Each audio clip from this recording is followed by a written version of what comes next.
সুপারিশের রাত।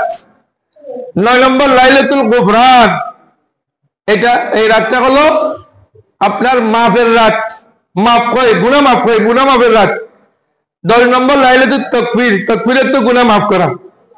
আর 11 নম্বর লাইলাতুল মাগফিরা, এই নামে এই রাতের নাম হলো আরেকটি লাইলাতুল মাগফিরা, মানে ক্ষমার রাত।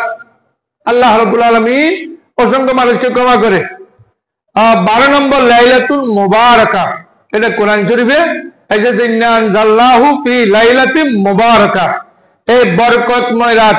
সুতরাং ওই রাতে ইবাদত করতে কেউ কোনো ত্রুটি করবেন না। এরপর দেখেন হযরত ইবনে আসাকির তার কিতাবের মধ্যে হাদিসটি নকল করেছেন, খামসুল লায়ালিল্লা তুরাদ্দু ফিহিন্না দুআ, 5টি রাত আছে বছরে যে রাতে দোয়া করলে আল্লাহ রাব্বুল আলামিন দোয়া ফেরত দেন না। সুবহানাল্লাহ বলেন না। ওগুলো কি কি? আল্লাহ তুরাদ্দু ফিহিন্না দাওয়াতু, দোয়া ফেরত দেন না। আবুল লাইলাতুল মিন রজব, রজবের প্রথম রাত। ওয়া লাইলাতুল নিসফি মিন শাবান, এটা হলো শাবানের 15 তারিখের রাত, তা শুভ রাত।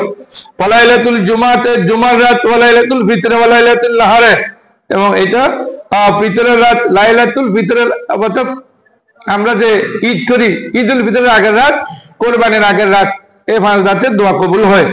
এটা লিখেছেন জামি সগীর আল্লামা জালালউদ্দিন সৈয়দী রহমাতুল্লাহ আলাইহি, যিনি একজন শ্রেষ্ঠ রাইটার এবং একজন ওয়ার্ল্ড ফেমাস একজন বিখ্যাত একজন দার্শনিক, সাথে উনি একজন বড় বুজুর্গ মানুষ ছিলেন।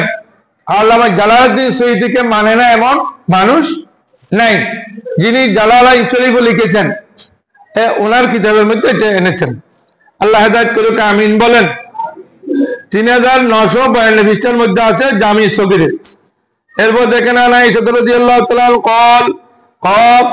قال রাসূলুল্লাহ সাল্লাল্লাহু আলাইহি ওয়াসাল্লাম, হযরত আয়েশা সিদ্দিকা বলেন যে রাসূল করিম ইরশাদ করেছেন, ইন্নাল্লাহ আযজা ওয়া জাল্লা ইয়াতলা ওয়ালা বাদি ফি লাইলাতিন নিসফি মিন শাবান, আল্লাহ রাব্বুল আলামিন এই শাবানের 15 তারিখ 14 তারিখ দিবাগত রাতে, শুভ রাতে আল্লাহ রাব্বুল আলামিন মানুষের দিকে ক্ষমা করার জন্য, রহমত দেওয়ার জন্য আল্লাহ বেশি মনোনিবেশ করেন, আল্লাহর বেশি তাওয়াজ্জুহ হয়।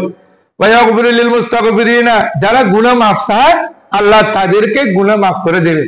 যারা ঘুমায় না চাইলে আপনি পাবেন কোত্থেকে? না চাইলে আপনি পাবেন কোত্থেকে? ওয়া ইয়ারহামুল মুস্তারহামিন, যারা রহমত চায় আল্লাহ রাব্বুল আলামিন তাদেরকে ওই রাতে রহমত দান করেন। ওয়া ইউআখিরু আহলাল হাকদি কামা হুম, যারা হিংসুক তারা যেভাবে ছিল সেভাবে থাকবে, অর্থাৎ তাদের দোয়া কবুল হবে না। এটি এনেছেন আত-তারগীব ওয়াত তারহিব, হাদিসের কিতাব, 2য় খণ্ড 52 নম্বর পৃষ্ঠা।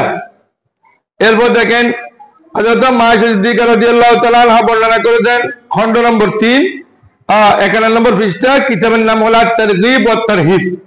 আন আয়েশা সিদ্দিকা রাদিয়াল্লাহু তাআলা আনহা রাসূলুল্লাহ সাল্লাল্লাহু আলাইহি ওয়াসাল্লাম ক্বালা তাআলা জিবরিল ওয়া ক্বালা হাযিহি লাইলাতুন নিসফি মিন শাবান, রাসূল করিম ইরশাদ করেন, আমার কাছে হযরত জিবরিল আমিন এসেছেন, বলতেন, হুজুর আজকের রাতটা হলো লাইলাতুন নিসফি মিন শাবান, শুভ রাতের রাত। সুবহানাল্লাহ বলি। আল্লাহ আল্লাহ, আজকের রাতটা হলো শুভ রাতের রাত। মিন শাওয়ালিল্লাহি ফিহা ওয়া তুকাউ মিনান নার, আল্লাহ রাব্বুল আলামিন ওই দিন ওই রাজনীতে আল্লাহ অসংখ্য মানুষকে মুক্তি দান করেন। সুবহানাল্লাহ বলেন। মুক্তি বাহিনী আমাদের চট্টগ্রামের লালদিঘির পূর্ব পাশে থাকলে ওখানে কয়দিনে ওরা কয়দিনা এই কয়দিকে যেভাবে আল্লাহ মুক্তি দান করেন, ওই রাত্রে কয়দিকে আমাদের দেশের আপনার প্রচলন অনুযায়ী যেগুলো ভালো দিন, ওই দিনে মুক্তি দান করেন। আল্লাহর কাছে ভালো রাত হলো শুভ রাতের রাত। এই রাতে আল্লাহ অসংখ্য মানুষকে আল্লাহর পক্ষ থেকে আল্লাহ রাব্বুল আলামিন মুক্তি দান করেন, জাহান্নাম থেকে মুক্তি দেন। সুবহানাল্লাহ। আগে একবার বলেছি যে ছাগল পালন করে এমন বেশি বেশি ছাগল পালন করে এমন গুত্তরে ছাগলের পশম যেভাবে কোটি কোটি মিলিয়ন বিলিয়ন পশম আছে, যেগুলো গণা বলা সম্ভব না, এত সংখ্যক মানুষকে আল্লাহ মাফ করেন। বড় করে বলি সুবহানাল্লাহ। এই রাত্রে যদি কেউ ইবাদত করতে নিষেধ করে বলবেন যে আপনার মাথা খারাপ হয়ে গেছে, আপনি ভালো মানুষ না, আপনি হলেন 1 নম্বর জাহান্নামী। আপনি কি ইবাদত করতে যারা নিষেধ করে তারা কি জাহান্নামী? তো আপনি জাহান্নামী মানুষ, আমাকে জাহান্নামী বানাতে চান কেন? আল্লাহ হেদায়েত করুক, আমিন বলেন। এরপরে আল্লাহ রাসূল বলেন আলা ইয়ানজুরু বিহা ইল্লা মুশরিকিন। তো মুশরিকদেরকে আল্লাহ রাব্বুল আলামিন ওদের দিকে দেখেন না রহমতের নজর দিয়ে, যারা শিরিক করে। আলা ইলা মুশাহিনিন, এবং যারা মুশাহিন মানে হিংসুক, বিদ্বেষ পোষণকারী। আলা ইলা কাতির রহমিন, আর যারা আত্মীয়তার বন্ধন ছেদনকারী। বোন ভাইয়ের কাছে সম্পদ পাবে না, বাবার যেমন ছেলে যেমন বাবার মেয়েও বাবার না। এখন অধিকাংশ শতকরা 80 জন ভাই বোনের সম্পদ দেয় না, বোনের সাথে সম্পর্ক নষ্ট করে যখন সম্পদ চায়। নাউজুবিল্লাহ বলেন না বড় করে। এ সবাই বলতেছে না, হুজুর এটা কেন বললেন? আপনি ওনার সম্পদে দিচ্ছেন না। ভাই যেমন সম্পদ পাবে ভাই ডবল পাবে, বোন সিঙ্গেল পাবে। বোনকে যে আপনি সম্পদ দিচ্ছেন না, কাল কিয়ামতের ময়দানে এটা মাফ হবে না, বরং 7 স্তর জমিকে হাদিস শরীফে এসেছে আপনার কণ্ঠের মধ্যে ঝুলিয়ে দেওয়া হবে। নাউজুবিল্লাহ বলেন বড় করে, আরো বড় করে বলেন নাউজুবিল্লাহ। এই যে সমস্ত ভাই বোনের সম্পদ দিতে পারেন নাই, ও তাদের কাছে মাপ চাইবেন ভালো করে, অথবা টাকা পয়সা দিবেন, অথবা সম্পদ দিয়ে দিবেন, না হলে মাপ পরকালে মাপ নাই। আপনি এখানে বল আছে, শক্তি আছে, যুদ্ধ পরিস্থিতি ভক্ষণ করলেন, কিন্তু পরকালে আপনার জবাবদিহিতা করতে হবে, ওই সম্পদ দিতে হবে। আপনি কারো কাছে আপনার কাছে কারো কোনো ব্যক্তি 5 টাকা পাবে, ওই 5 টাকাও দিতে হবে। এইটা আপনার একজনের হক। 50 বার খরচ করলেন, কারো কাছ থেকে 10 টাকা নিয়েছেন, ওইটা দেন নাই, ওই 10 টাকা মাফ হবে না। দোয়ার মধ্যে আছে আল্লাহুম্মা ইন্না লাকা আলাইয়া হুকুকান কাসীরা ওয়ালিল ইবাদি আলাইয়া হুকুকান কাসীরা। আল্লাহ আপনার অনেক হক আমার উপর আছে, ওগুলো মাফ করে দেন। আল্লাহ আপনার বান্দার অনেক হক আছে। 50 বার হজ করে আসলেন, টাটকা হাদিস হলো হক মাফ। বোনের এটাও সম্পদ, এটাও দিতে হবে। বাবা যদি শুধু এক ছেলেকে দেয় আর 5 ছেলেকে দেয় নাই, এটাও ছেলেদের হক, দিলেন না কেন? আপনারও জবাবদিহিতা করতে হবে। আল্লাহ হেদায়েত করুক, আমিন বলেন। তাহলে যারা আত্মীয়তার সম্পর্ক ছেদন করে, ফুফির সাথে সম্পদ চাইলে আত্মীয়তা ছেদন করে, বোনের সাথে ছেদন করে, এটা সম্পূর্ণ নিষেধ। তাদের দোয়া সবার কবুল হবে না।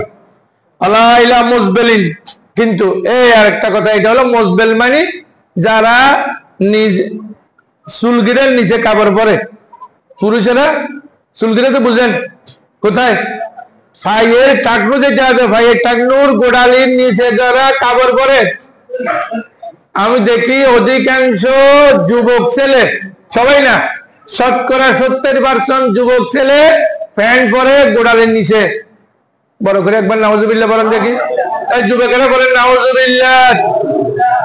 এটা কিন্তু কবিরা গুনাহ। কি গুনাহ?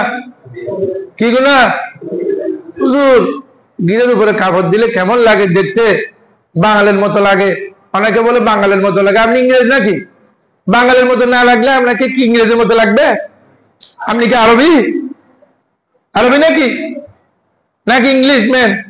আপনি তো বাঙালি ম্যান, তাহলে আপনাকে বাঙালির মতো তো লাগবেই।